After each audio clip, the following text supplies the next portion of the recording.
எந்த ராசிக்காரங்களுக்கு கல்லீரல் சம்பந்தமான நோய் ஏற்படும் சார்?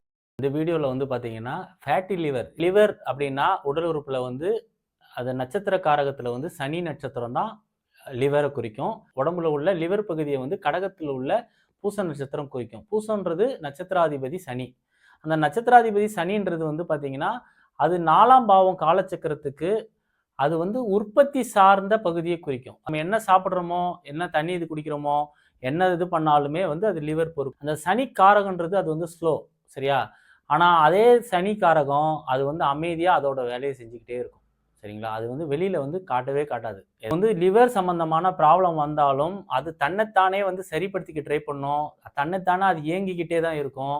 அது நோய் வந்தாலும் அவ்வளவு எளிதாக அது வெளியில் தெரியாது. ரொம்ப முத்துனதுக்கு அப்புறம் தான் தெரியும். இது கல்லீரல் சம்பந்தமான பிரச்சனைகள். இது யாருக்கு ஏற்படும்? கடகத்தில் உள்ள சனி நட்சத்திரம், பூச நட்சத்திரம் யாருக்கு 6ஆம் பாவமாவோ 8ஆம் பாவமாவோ 12ஆம் பாவமாகவோ வந்தா அப்படி வரும்போது அவங்களுக்கு அந்த பிரச்சனைகள் வரலாம். இப்போ யாருக்கெல்லாம் அது 6, 8, 12 வரும்?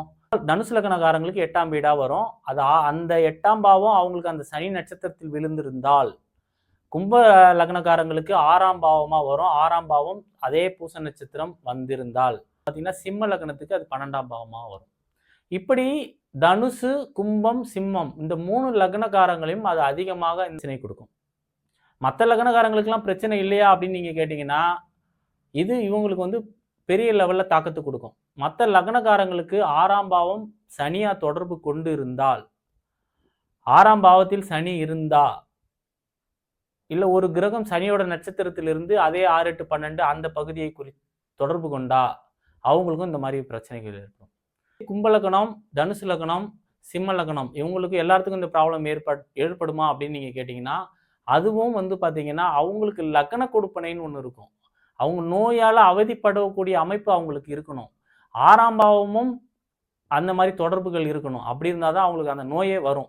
கல்லீரல் கொழுப்பு இப்போ 2 விதமாக இருக்குது. ஒன்று குடிப்பழக்கம் உள்ளவங்களுக்கு கல்லீரல் நோய் வரும். நான் ஸ்மோக்கர், நான் ட்ரிங்கர் இருக்காங்களே அவங்களுக்குமே இந்த மாதிரி ப்ராப்ளம்ஸ் வரும்.